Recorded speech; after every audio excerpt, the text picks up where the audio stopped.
How to clear cache files in CapCut PC. First, open CapCut, then take a look on the right top in this pop-up. You can see the option settings.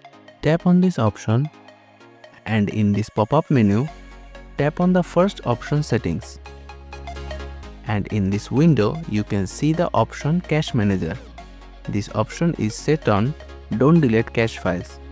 And on the second number, you can see the option Auto delete cache file. Click on it.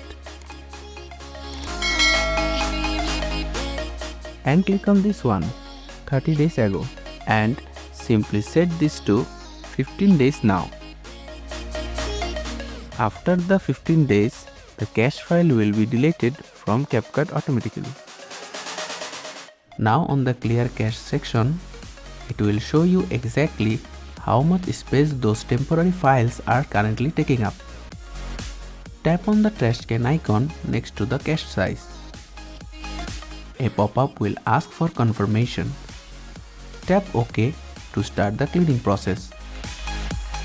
Clearing your cache does not delete your projects or the original videos on your PC. It only removes temporary files used to speed up the app. Done. So that's how you can clear out cache files in CapCut PC. Thanks for watching.